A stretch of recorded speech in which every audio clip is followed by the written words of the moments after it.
Good evening and welcome to University Avenue Church of Christ, to whose leadership we're grateful for hosting tonight's event. My name is Jeff Peterson. I'm a member of this church and a faculty member at Austin Graduate School of Theology.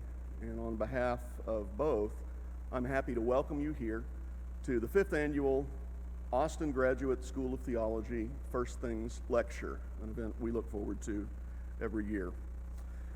In case of anyone unfamiliar, Austin Graduate School of Theology is a seminary associated with Churches of Christ and in conversation with all who confess Jesus as Lord, and indeed with all who are interested in learning more about Jesus and Christian faith in Him. The school's particular mission is to promote knowledge, understanding, and practice of the Christian faith as taught in the Scriptures. It's my impression that more people are aware of First Things, but for anyone not, First Things is the flagship journal of the Institute on Religion and Public Life, founded in 1989 by Richard John Newhouse and others, to confront the ideology of secularism, which insists that the democratic public square must be kept free of claims reflecting religious conviction, and that faith has no proper role in shaping American public conversation or public policy. First Things has been called the leading intellectual journal of religion and public life in the United States and continues now under the editorship of R.R. Reno. If you're unfamiliar with the work of either Austin Graduate School of Theology or First Things, we hope tonight will provide an occasion to become acquainted with both, as well as to reflect on matters in our public life of concern to people of faith. The most important preliminary that we have to note is that if you're parked across the street in the AT&T Center garage, validation for your parking is available and will be located, the validation station will be located in the west foyer through these doors after the lecture. It will be available. Again, we're very glad that you've joined us for this evening's lecture. In just a moment, I'll ask that you join me in prayer, that the Spirit of God would be present with us tonight. Following our prayer, the organizer of tonight's event and fellow member of the Austin Grad faculty, Keith Stanglin, will come to the lectern and introduce our speaker. Shall we pray? Our Father, giver of every good and perfect gift, we thank you for all that you give us as our Creator and as our Redeemer through your Son, our Lord Jesus Christ. We thank you tonight for the gift of living as citizens or as residents of this state and this country. And we thank you for the immeasurably more valuable gift of living as subjects of your kingdom by your grace. We ask that your Spirit would be present tonight with the one who speaks and with us who listen, that we might more clearly discern how to use the gift of participation in the life of this nation so as to be your more faithful and obedient subjects, rendering to Caesar that which is Caesar's, and only ever to you that which is yours, as Christ our Lord has taught us. We ask that in all our conversation and all our actions in this regard, your Spirit would guide us to discern and speak the truth in love, that the result might not be confusion and bitterness and hatred, but only wisdom and love and peace. We ask the same for all your church, ministering in all the nations of the world, through Jesus Christ our Lord, and the people of God say, amen. Professor Stanglin.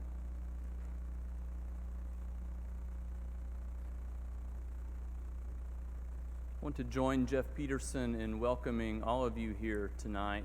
It's really good to see you. Thankful for your presence. It's good to be a part of this event, now the 5th year in a row in cooperation with First Things. And there's much that recommends this partnership between Austin Graduate School of Theology and First Things. Just to expand a little bit on what Dr. Peterson was saying, as a faculty, we at Austin Grad have sometimes described ourselves as critically orthodox, which is to say thoughtful orthodoxy is what we're after. Well, so is First Things. We also are a part of a Christian movement whose original goal was restoring the unity of the church. I think that is a concern as well, that ecumenical concern of First Things. And additionally, all of us would like to live in a society that is friendly to Christian thought in the public square, or short of that, to be equipped with tools to articulate and live out our Christian faith in a place that is increasingly publicly hostile. So, for all of these reasons, I think there is an affinity from us, an affinity for First Things and for what it produces in print and online. And so one purpose of our gathering tonight is simply informative and introductory. As he said, those readers of First Things who don't know about our school here in Austin, now you do.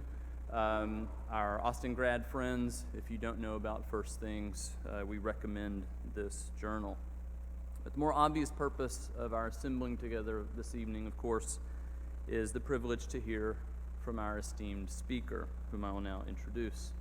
Mary Eberstadt is a senior research fellow at the Faith and Reason Institute in Washington, D.C., and author of the new book, Primal Screams: How the Sexual Revolution Created Identity Politics. Her other books include It's Dangerous to Believe, How the West Really Lost God, and Adam and Eve After the Pill. Mrs. Eberstadt's writing has appeared in many magazines and journals, including Time, The Wall Street Journal, National Review, The Weekly Standard, and of course, First Things. Her 2010 novel, The Loser Letters, about a young woman in rehab struggling with atheism, was adapted for the stage and premiered at Catholic University in the fall of 2017. Seton Hall University awarded her an honorary doctorate in 2014. During the Reagan administration, she was speechwriter to Secretary of State George Shultz and a special assistant to Ambassador Jeane Kirkpatrick at the United Nations. We're very grateful to have Mary Eberstadt with us tonight, and we look forward to her lecture now on Searching for Self, the Non-Political Roots of Identity Politics. Let's welcome Mrs. Eberstadt.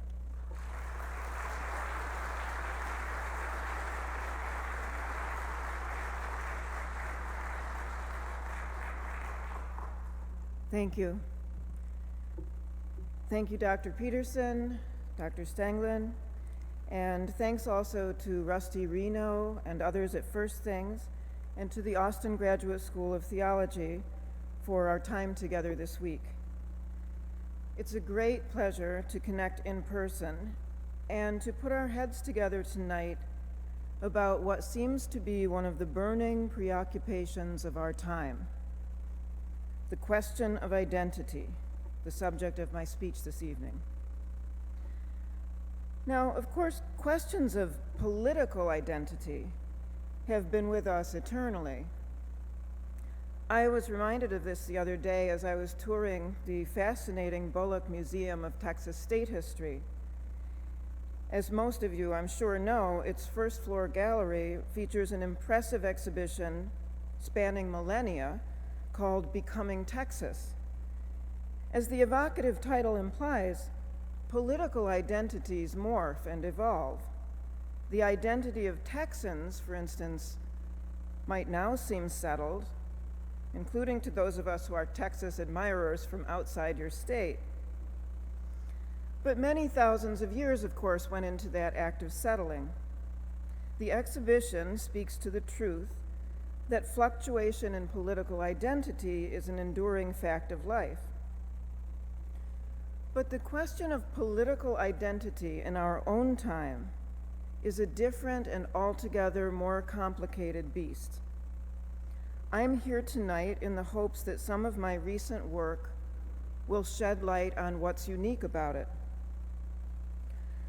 If we step back from the news cycle and immediate questions of politics, which is hard for me to say because I live in Washington, D.C., but if we step back, and ask ourselves what is truly singular about our age, I believe that an unexpected answer emerges. The question, "Who am I?" has become one of the most pressing of our time for many people. It's become like a second skin, something that can't be sloughed off or even scratched without excruciating pain to the subject. So one result is the proliferation of political identity groups with which we are familiar, groups based on victim status rather than common humanity, based on gender, ethnicity, feminism, climate activism, and so on. Now, these identity groups share several features in common. One is a profound sense of grievance or loss. Another is the insistence that any given group cannot be understood by people outside that group, that victim status is the new divining rod for truth, not reason or knowledge or religious belief, say. And finally, all of these groups are united by something else, which is primordial loyalty to one's group.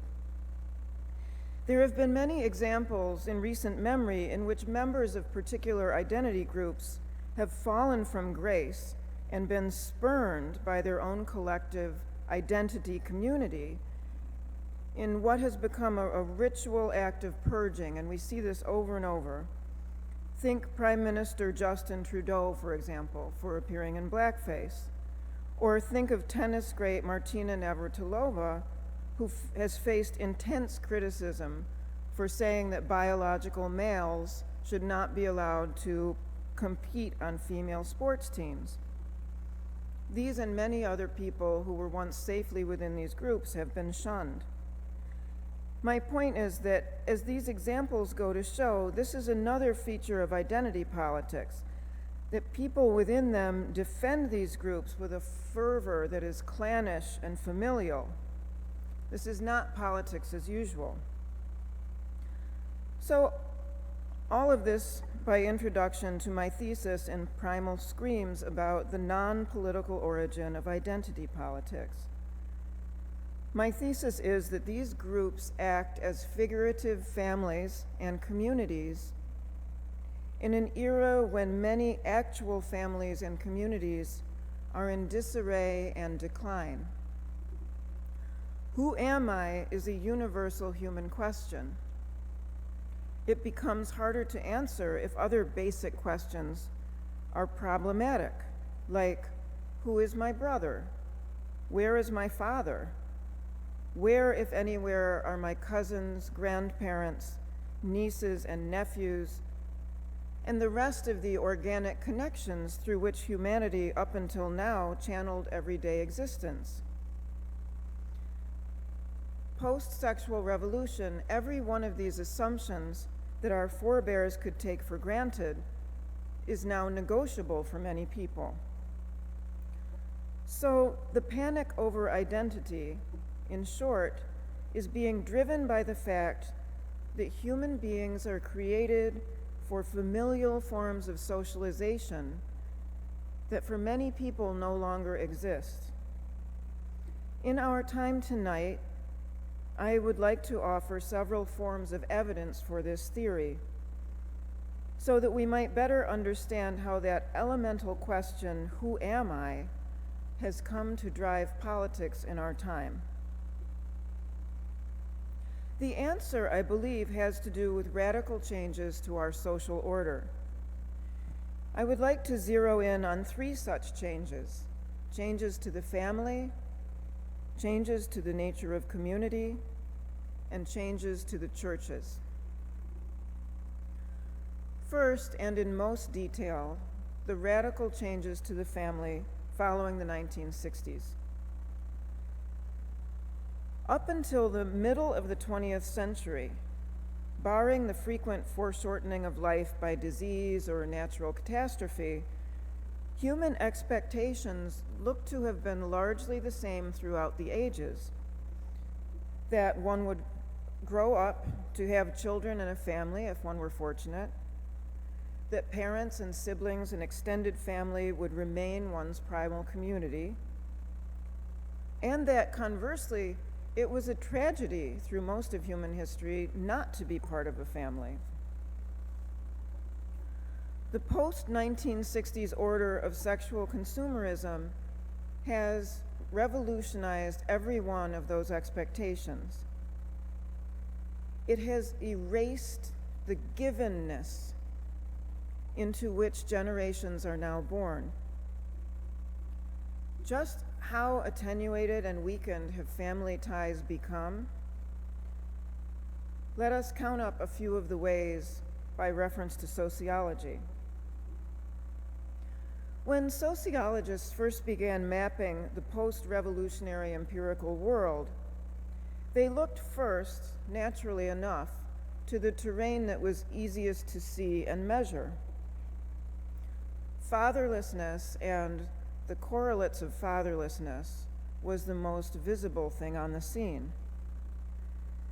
In his famous and some would say infamous report, published in 1965, The Negro Family, The Case for National Action, former Senator Daniel Patrick Moynihan argued that black poverty was tied fundamentally to the implosion of the black family. That report worried about the rate of out-of-wedlock births, which was then about 25%. But that rate would continue to rise for both whites and blacks during the decades to come. And again, sociologists tried to trace the connection between those rates of fatherless homes and certain outcomes, education, behavior, etc. In 1997, one of the most eminent social scientists of the 20th century, James Q. Wilson, summarized some of those findings in a famous speech that was later published as an essay. Wilson identified the root of America's fracturing in the dissolution of the family across races. He described what he called the two nations of America. The dividing line between these nations, said Wilson, was no longer one of income or social class. That is a radical statement he backed up with considerable evidence. It is not money, Wilson documented, but the family that is the foundation of national life.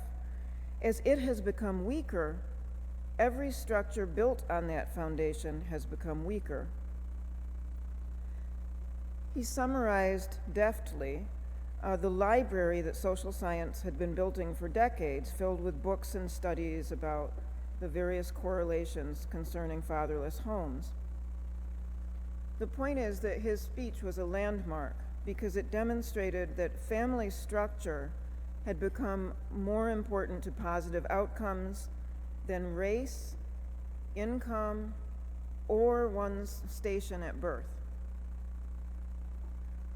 There's a lot in that social science vein, and at the same time, fatherlessness was only the most visible of the things to measure. In a landmark book published in 2000 that is not as well known as James Q. Wilson's work, and should be,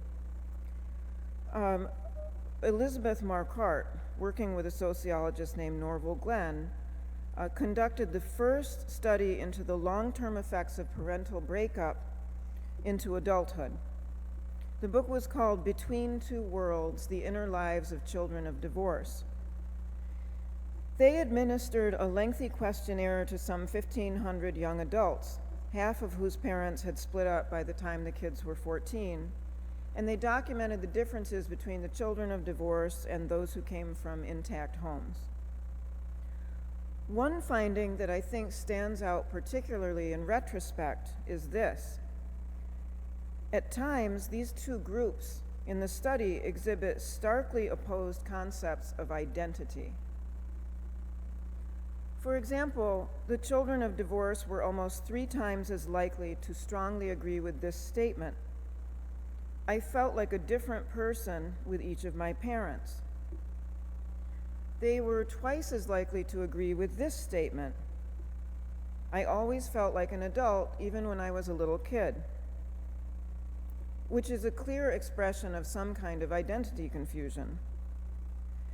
And almost 2/3 of the respondents also agreed with the following statement: I felt like I had two families. Again, identity fracture. So this is evocative evidence from social science, again, of a deeply changed sense of self that many people, adult and child alike, now experience as the givens of life. It expresses the division of one self into more than one, selves torn between two worlds, as the book's title had it. And although these researchers limited their study to children of divorce only, of course the findings would appear to apply elsewhere, to any home where two parents are playing a role in a child's life from different locations. So there's plenty more social science in these matters, but that isn't the only way of affirming that changes in the family have been raising fundamental questions of identity for quite a while now. And here I would like to go to some evidence from popular culture.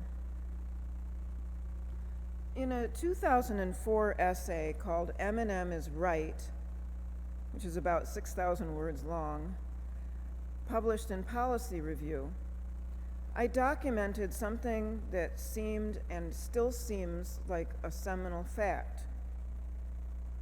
Family rupture, family anarchy, and breakup had all become signature themes of Generation X and Generation Y popular music. And obviously I'm not speaking here of Christian music, but of best-selling secular pop music. And I would like to summarize a little of this from the piece.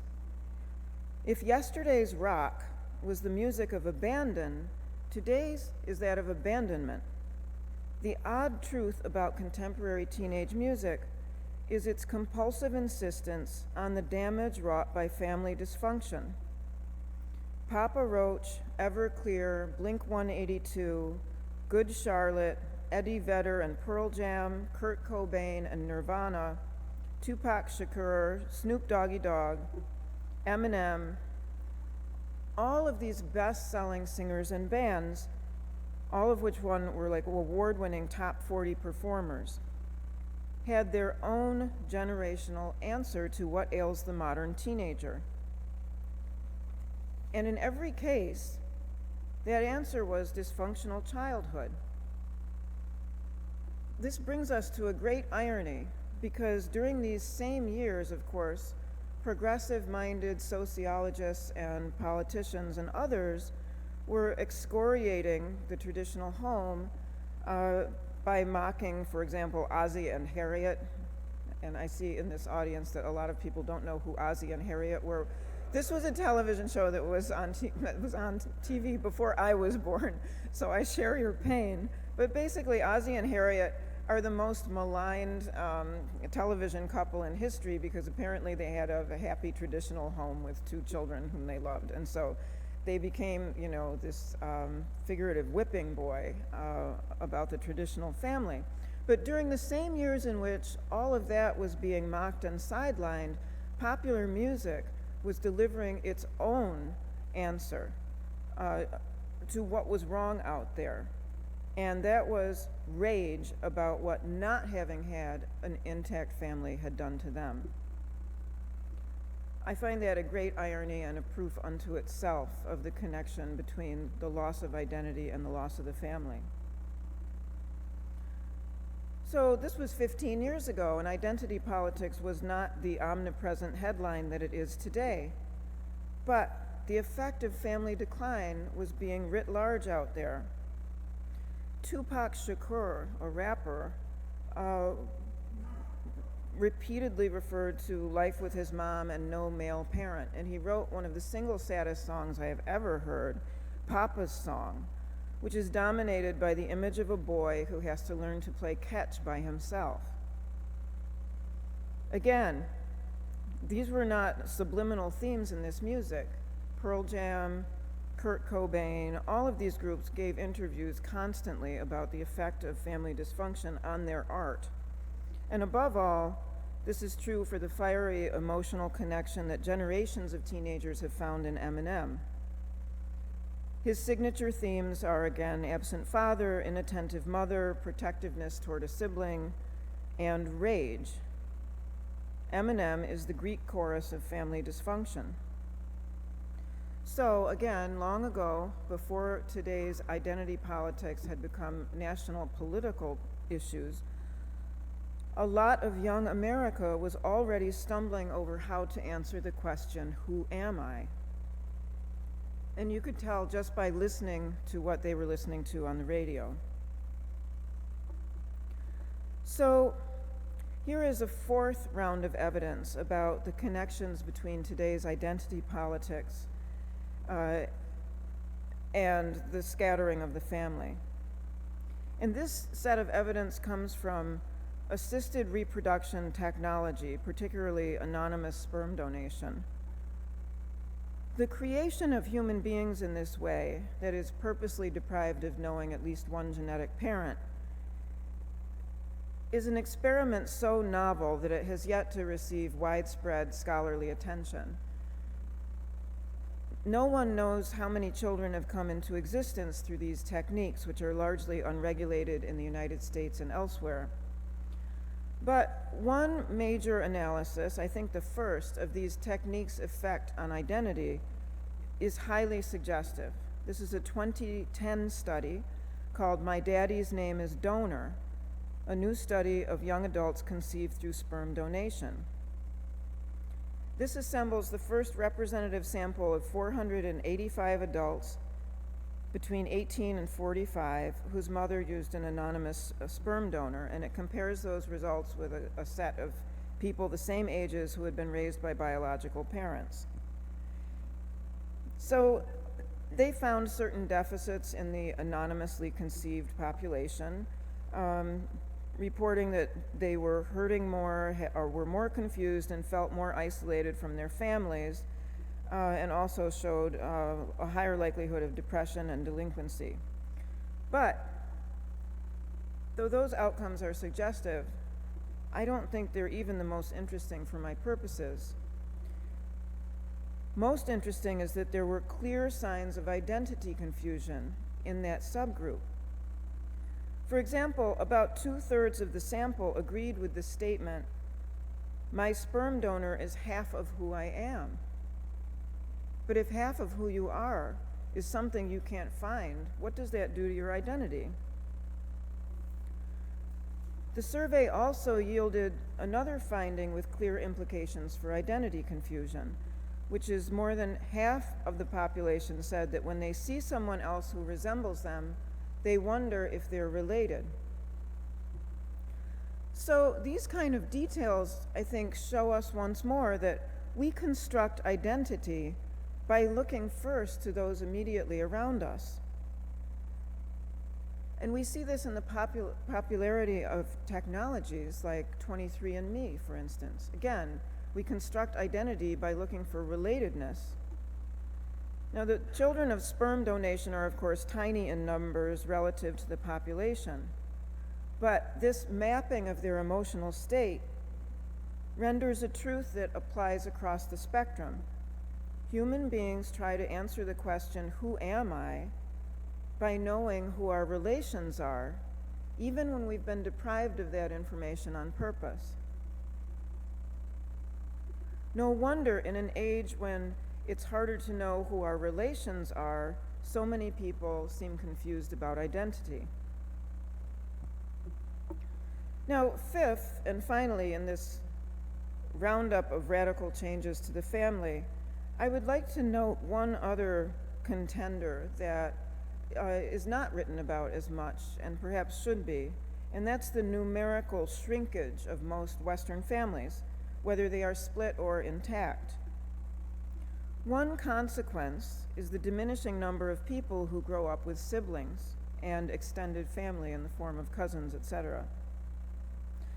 So as a result of changing pressures and preferences, it's now much more common for American mothers, say, to have 1 or 2 children, rather than 3 or more, as was the case in the early 1960s.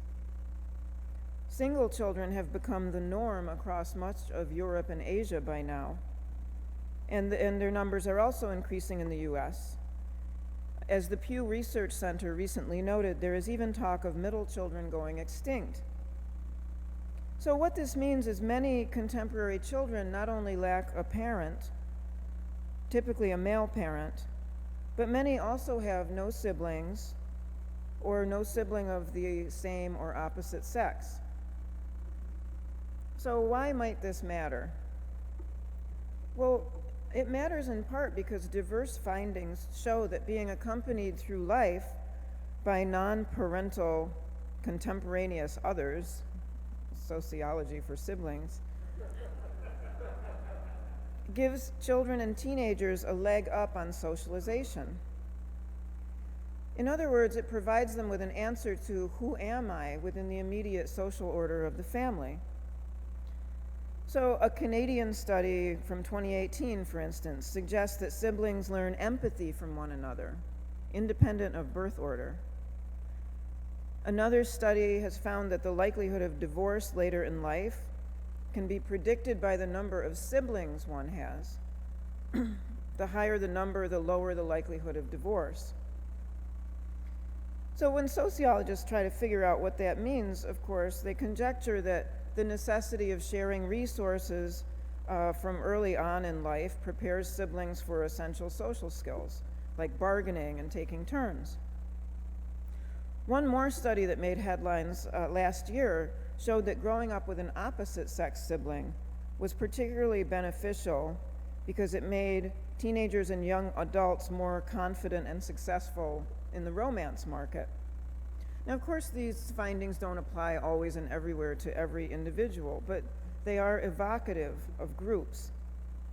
Here, too, we have another radical change to family structure that is affecting many people system-wide, and that introduces uncertainty into that question, who am I?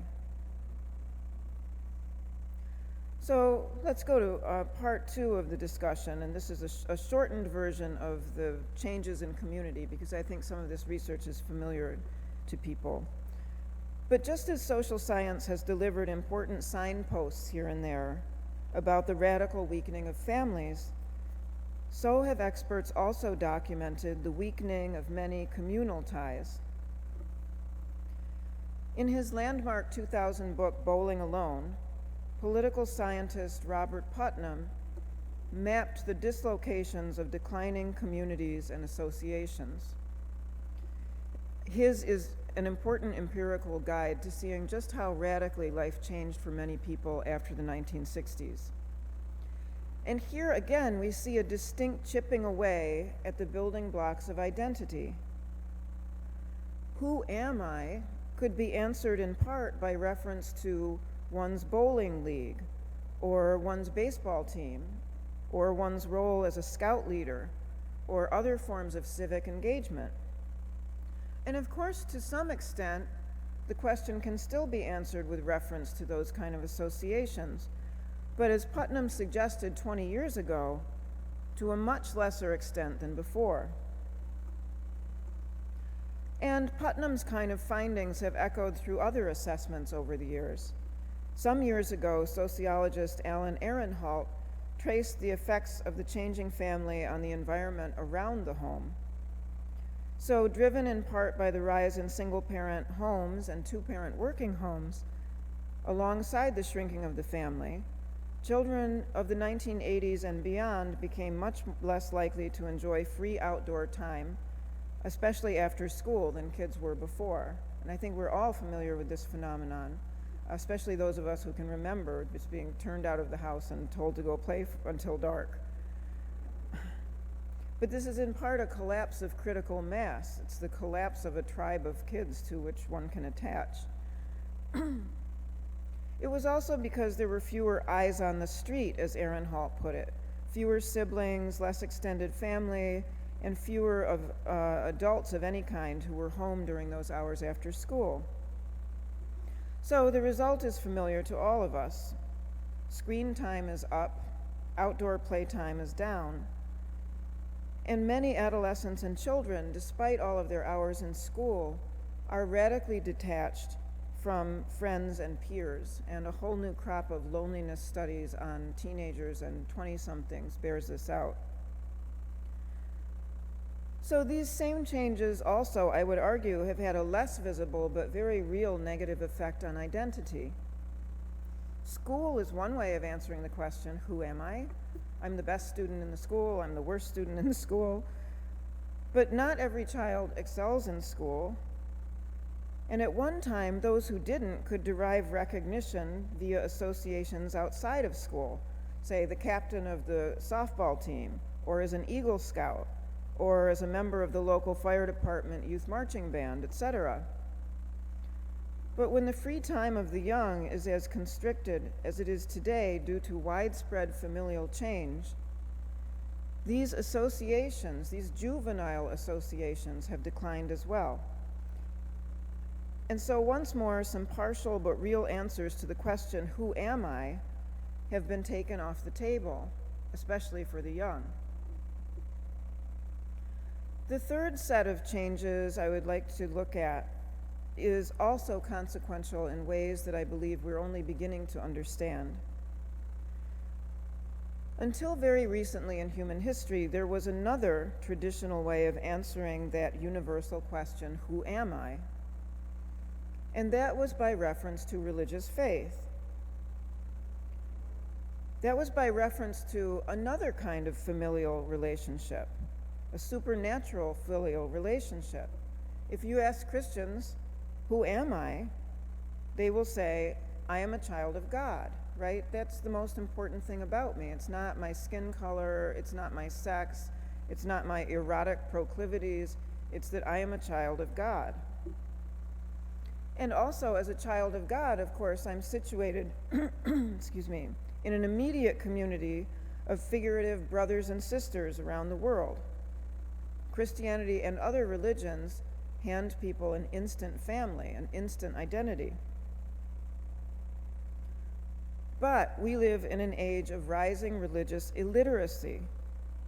And that means that this is one more answer to that question of identity that is beyond the reach of many people.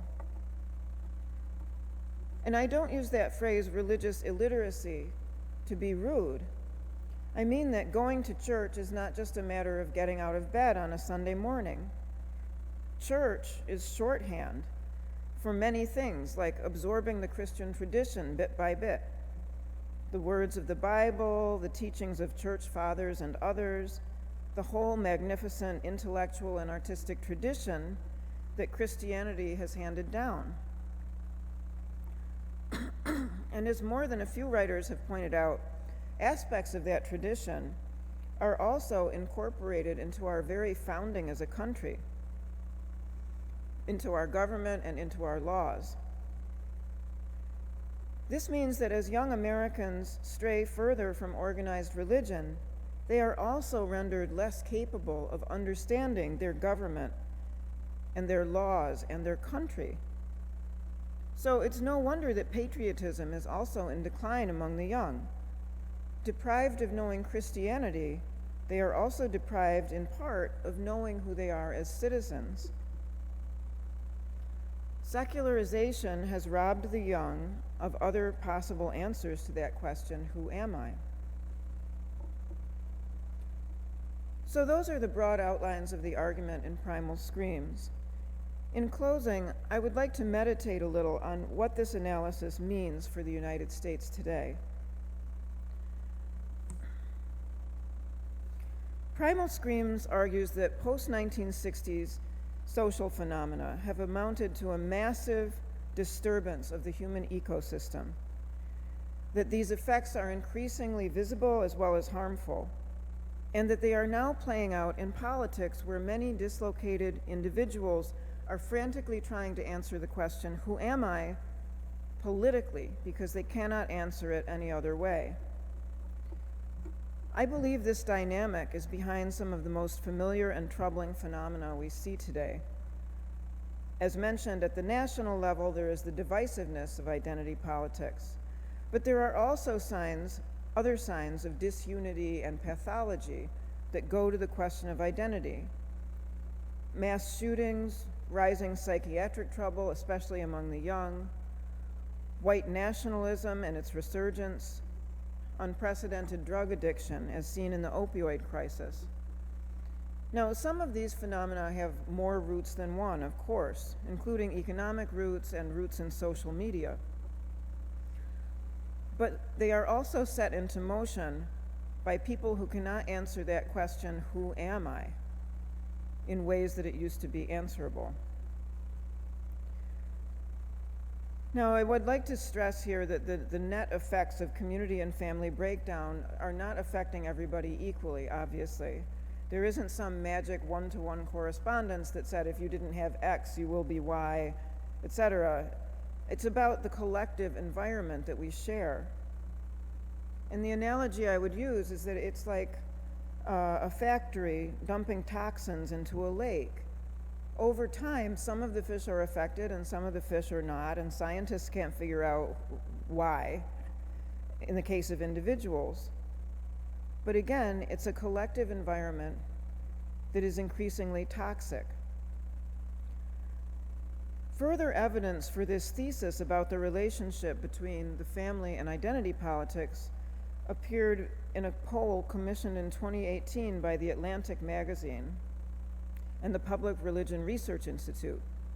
It showed a strong link between political engagement and youth. And a reporter for The Atlantic summarized the numbers in this way that I found to vindicate my thesis. He said, religiously unaffiliated voters who may or may not be associated with other civic institutions seem most excited about supporting or donating to causes, going to rallies, expressing opinions online, etc. And then there was this sentence: political engagement may be providing these Americans with a new form of identity. So this is exactly my point in Primal Screams. And just as political and other new identities have become substitutes for the more robust identities of family and community, so are these identities defended with a passion that most people once brought to defending families and communities. My point is that politics is being increasingly driven by primordial needs and desires that have been detoured into politics.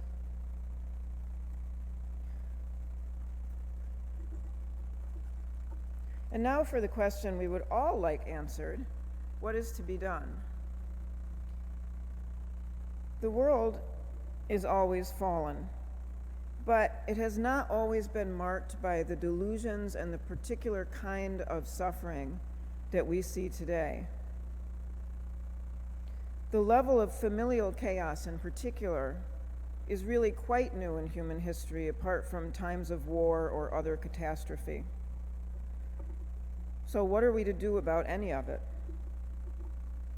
Well, unexpected though it may seem, I think that there are solid grounds for hope.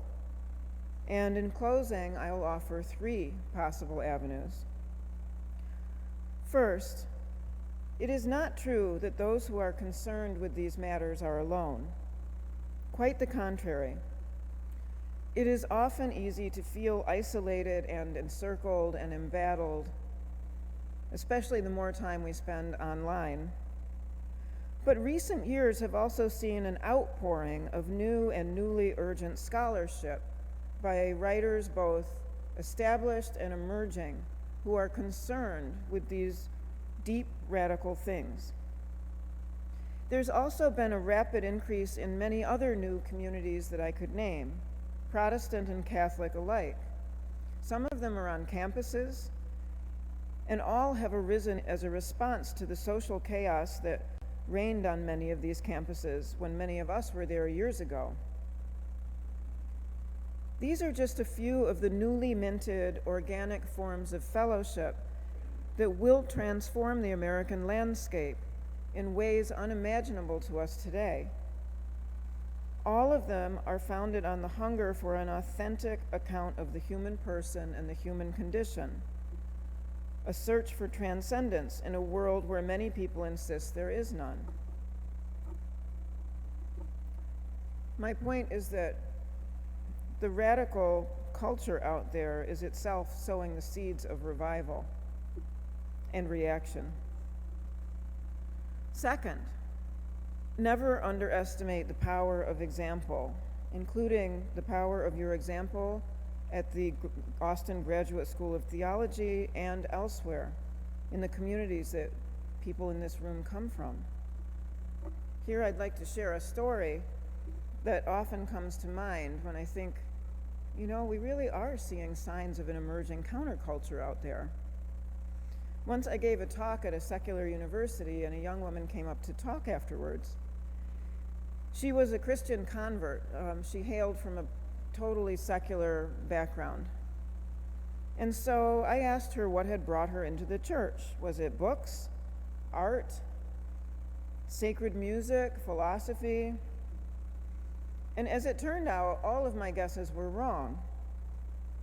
She said it was because of a friend whose house she used to visit as a teenager. This friend hailed from a big Christian family, which was very foreign to this young woman and very, very fascinating. In the end, she said, I was just unable to keep myself away. She said, I wanted what they had. So today, given the trends that I described earlier on, there are many more people than ever who want what you have in your communities, beginning with the community of the family. And you will never know when any of them are looking at you wistfully or crossing a church doorstep for the first time, all because they want what you have. And this, too, is a reason for hope.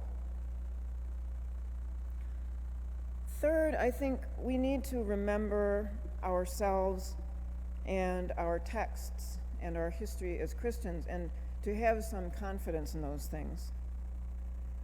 The tough but beautiful consistency of the Christian moral code has drawn in converts ever since it was mocked by the pagans of Rome and by pagans in every era to follow. That code has made St. Augustines out of sinners in every age. It embodies a story about God and his people that to this day brings new souls into the churches. People who seek truth and cannot find it elsewhere in an age of secularist materialism and sexual consumerism. And with every year, we must have confidence in this too. More empirical evidence of the kind mentioned earlier accumulates to suggest who's on the right side of that ledger about materialism and truth. So, in closing, to discern the record of the last half century is to see that traditional Christianity has been right to stand as a sign of contradiction to the devastation that now surrounds us, just as it was right to stand as a sign of contradiction to the devastation and chaos of ancient Rome. We can also see that capitulating wholesale to the sexual revolution has been an epic fail for the churches that have tried it.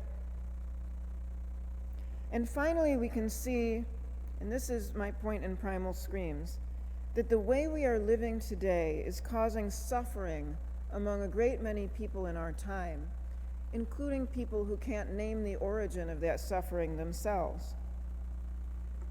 The anguish behind identity politics is one expression. Believers are called to ameliorate the sorrows and burdens of our fellows on the earth. And if we keep that call in mind above all, I really think we can get to a place of healing where the more wounded among us can find new strength thanks to the less wounded, and a genuine journey towards civil and other reconciliation can begin. Thank you very much. Happy to have a conversation and questions. Thank you.